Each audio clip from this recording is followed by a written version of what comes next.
सभी को बचपन से यही बताया गया होगा कि शिव जी का न आदि है और न ही अंत, अर्थात भगवान शिव न ही जन्मे हैं और न ही कभी मृत्यु को प्राप्त होंगे। पर शायद ये सच नहीं है, क्योंकि विष्णु पुराण और शिव पुराण में शिव जी की उत्पत्ति को लेकर बातें बताई गई हैं। यहाँ तक कि श्रीमद् देवी महापुराण में शिव जी के माता और पिता का भी वर्णन मिलता है। तो आखिर कौन है शिव जी के माता और पिता? कुछ लोगों का यह मानना है कि ब्रह्मा ही शिव जी के पिता हैं, क्योंकि विष्णु पुराण की एक कथा के अनुसार शिव जी का एकमात्र बाल रूप है, जिसे हम रुद्र के नाम से जानते हैं, और माना जाता है कि रुद्र के पिता स्वयं ब्रह्मा हैं। पर आखिर इसकी सच्चाई क्या है और पूरे संसार को शिक्षा देने वाले शिव ने अपनी शिक्षा कहां से प्राप्त की? तो चलिए जानते हैं शिव जी के जन्म का असली रहस्य। लेकिन उससे पहले वीडियो को लाइक करके कमेंट में हर हर महादेव जरूर लिखें। शिव पुराण के अनुसार शिव जी अजन्मे हैं, यानी कि उनका जन्म नहीं हुआ है, और वे स्वयंभू हैं, यानी कि खुद से ही उत्पन्न हुए हैं। क्या इसका मतलब यह है कि शिव जी के न तो माता हैं और न ही पिता? लेकिन विष्णु पुराण में तो कुछ और ही लिखा मिलता है, जिसके अनुसार विष्णु जी के नाभि से निकले कमल से ब्रह्मा जी की उत्पत्ति हुई और उनके माथे के तेज से शिव की उत्पत्ति हुई, जिसके कारण शिव जी को ज्यादातर समय ध्यान मुद्रा में दिखाया जाता है।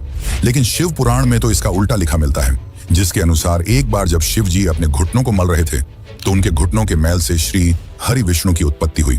अब इस मामले में तो दोनों पुराणों में अलग अलग बातें बताई गई हैं, परंतु विष्णु पुराण की एक और कथा के अनुसार ब्रह्मा ही शिव जी के पिता हैं। क्या यह सच है? तो चलिए जानते हैं इसकी सच्चाई। लेकिन उस कथा को समझने से पहले एक और कथा को जान लेते हैं, जो काफी ज्यादा प्रसिद्ध है। और इसी कथा के अनुसार शिव जी को आदि अनादि का दर्जा मिला, यानी कि न ही उनका कोई शुरुआत है और न ही अंत। दरअसल एक समय की बात है, भगवान विष्णु और ब्रह्मा में यह बहस छिड़ गई कि उन दोनों में से कौन ज्यादा महान है। ब्रह्मा को अपने सृष्टिकर्ता और सृष्टि को रचने का अभिमान था, वहीं विष्णु को इस जगत के पालनहार होने का घमंड था। दोनों के बीच की बहस काफी बढ़ गई और तभी दोनों के बीच में एक विशालकाय खंभा आ खड़ा हुआ। उस खंभे के अंदर से आवाज आई कि जो भी इस खंभे का आखिरी हिस्सा खोज लेगा वही सर्वश्रेष्ठ होगा। यह सुनकर दोनों ने खंभे का आखिरी छोर खोजने का निर्णय लिया। ब्रह्मा जी ने एक हंस का रूप धारण किया और खंभे का ऊपरी हिस्सा खोजने के लिए उड़ चले, वहीं विष्णु ने एक वराह का रूप लिया और खंभे का निचला हिस्सा खोजने को निकल पड़े। हजारों वर्षों तक खोजने के बावजूद दोनों को उसका आखिरी छोर नहीं मिला, जिसके पश्चात वे थक हार कर वापस लौट आए। अंततः खंभे के भीतर से शिव जी प्रकट हुए। यह कथा यह दर्शाती है कि शिव जी का न तो आदि है और न ही अंत। लेकिन दोस्तों, क्या आपको पता है, इसी दौरान जब विष्णु और ब्रह्मा थक हार कर वापस लौटे और जब शिव जी प्रकट हुए, तब उन्होंने दोनों से पूछा कि क्या आपको खंभे का आखिरी छोर मिला? विष्णु ने निराशा भरे शब्दों में कहा कि मैं इसका आखिरी हिस्सा खोजने में असफल रहा, परंतु ब्रह्मा जी ने यह झूठ बोला कि वह इसका आखिरी हिस्सा खोजने में सफल रहे। यह बात सुनकर शिव जी काफी क्रोधित हुए और ब्रह्मा को श्राप दिया कि आज से पृथ्वी लोक पर तुम्हारी कोई पूजा नहीं करेगा, जिसके कारण आज भी ब्रह्मा जी का न तो ज्यादा कोई मंदिर है और न ही उन्हें पूजा जाता है। वैसे दोस्तों, इसके पीछे एक और कथा है जो भगवान ब्रह्मा और उनकी पुत्री से जुड़ा हुआ है, पर हम उसकी बात किसी और वीडियो में करेंगे। अभी हम ये जान लेते हैं कि क्यों शिव जी को ब्रह्मा का पुत्र बताया जाता है, आखिर इसके पीछे क्या सच्चाई है। तो चलिए अब इस कथा को भी जानते हैं।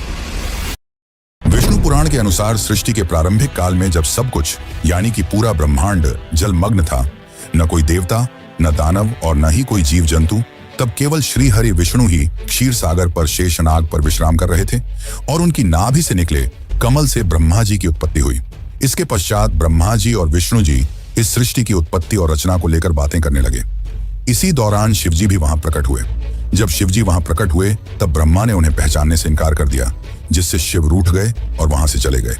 तब विष्णु ने ब्रह्मा को दिव्य दृष्टि प्रदान की, जिसके पश्चात ब्रह्मा जी को अपनी गलती का एहसास हुआ। तब ब्रह्मा जी ने शिव जी से माफी मांगी और उनसे यह वरदान मांगा कि वे उनके पुत्र रूप में जन्म लें।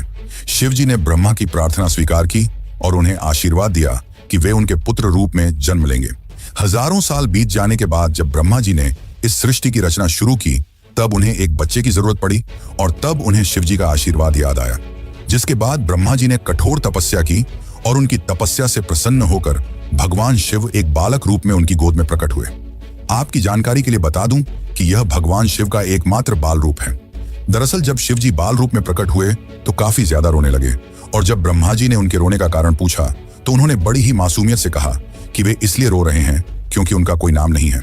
तब ब्रह्मा जी ने उन्हें रुद्र नाम दिया, जिसका अर्थ होता है रोने वाला। परंतु इसके बावजूद भी शिव जी शांत नहीं हुए क्योंकि उन्हें यह नाम पसंद नहीं आया। जिसके बाद ब्रह्मा ने उन्हें दूसरा नाम दिया जो है सर्व। पर शिवजी को यह नाम भी पसंद नहीं आया, जिसके बाद ब्रह्मा ने उन्हें और भी नाम दिए जैसे भव, उग्र, भीम, पशुपति, ईशान, महादेव, और इसी तरह ब्रह्मा जी ने शिवजी को 108 नाम दिए और माना जाता है कि यह सारे नाम धरती पर ही लिखे गए थे। पर दोस्तों, शिवजी के जन्म की असली सच्चाई तो अभी तक हमने नहीं जानी। तो चलिए अब हम जानते हैं शिव के जन्म की असली कहानी। आखिर कौन है उनके माता पिता। लेकिन उससे पहले आपसे एक विनती है कि अगर आपको यह वीडियो अच्छी लग रही है तो इसे अपने दोस्तों, रिश्तेदारों और अन्य शिव भक्तों को जरूर शेयर करें और कमेंट में लिखें हर हर महादेव। श्रीमद् देवी भागवत पुराण में शिव जी के माता पिता और उनके जन्म की बातें बताई गई हैं। यहाँ तक कि इसमें त्रिदेवों यानी कि ब्रह्मा और विष्णु के भी जन्म की सच्चाई देखने को मिलती है। दरअसल जब हम शिव कहते हैं तो वह निराकार ईश्वर की बात होती है, और जब हम सदाशिव कहते हैं तब ईश्वर महान आत्मा की बात होती है, और जब हम शंकर या महेश कहते हैं तो सती या पार्वती के पति महादेव की बात होती है। बस बहुत से भक्त यह भेद नहीं कर पाते और सभी को समान मानते हैं। अब श्रीमद् देवी महापुराण के अनुसार देखा जाए तो एक बार की बात है, नारद जी ने अपने पिता ब्रह्मा से पूछा कि इस सृष्टि की शुरुआत किसने की है, और साथ ही भगवान शिव, विष्णु और आपके पिता कौन हैं। तब ब्रह्मा ने उत्तर देते हुए कहा कि प्रकृति रूपी मां दुर्गा और काल सदाशिव ही उनके माता पिता हैं, और उन्होंने ही त्रिदेवों यानी कि ब्रह्मा, विष्णु और शिव की रचना की है। शिव पुराण के अनुसार भी काल सदाशिव और पराशक्ति अंबिका ही शिव के माता पिता हैं, और इन सब में भी श्रेष्ठ हैं काल सदाशिव, क्योंकि उन्होंने ही पराशक्ति अंबिका की भी रचना की, जिनकी 8 भुजाएं थीं और वे प्रकृति रूपी मां दुर्गा भवानी कहलाईं। बहुत प्राचीन समय की बात है, जब कुछ भी नहीं था, न आकाश, न धरती, न जीवन। उस समय केवल एक ही शक्ति थी, काल स्वरूप सदाशिव। वही आदि परमेश्वर हैं जिनसे सब कुछ उत्पन्न हुआ।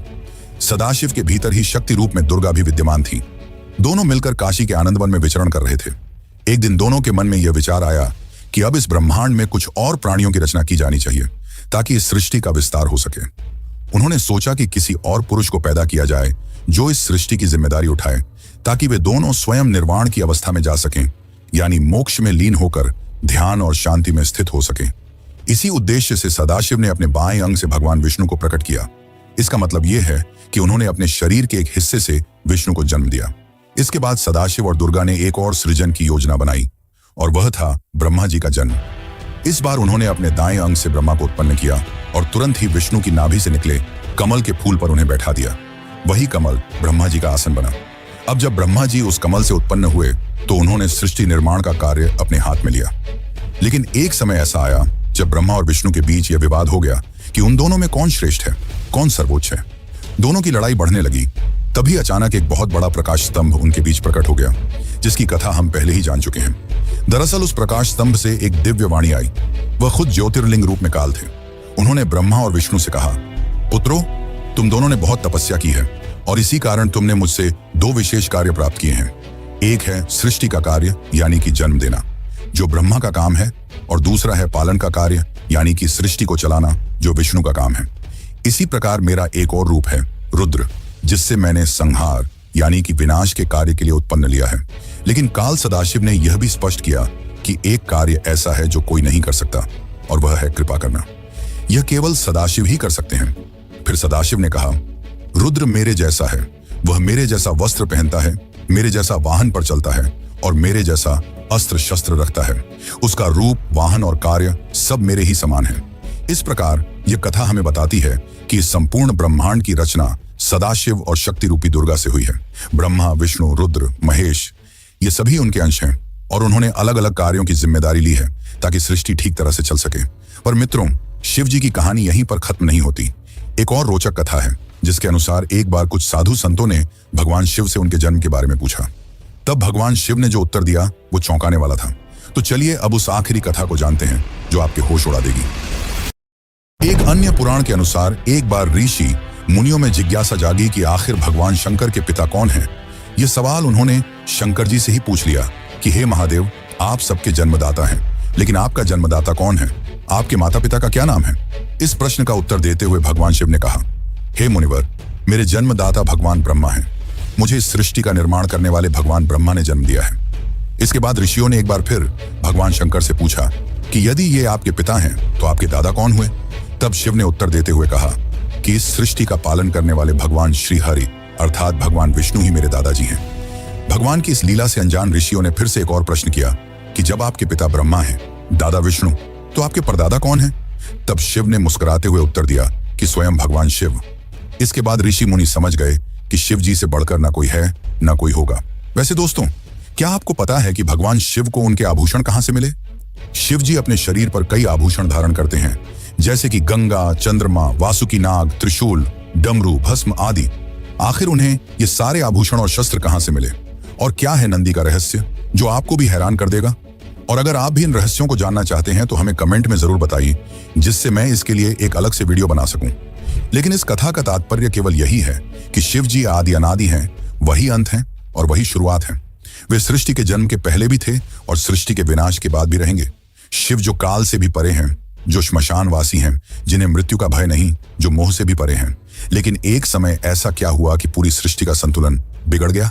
अगर वीडियो आपको अच्छा लगा है तो वीडियो को लाइक, शेयर और चैनल को सब्सक्राइब जरूर करें और कमेंट में हर हर महादेव अवश्य लिखें।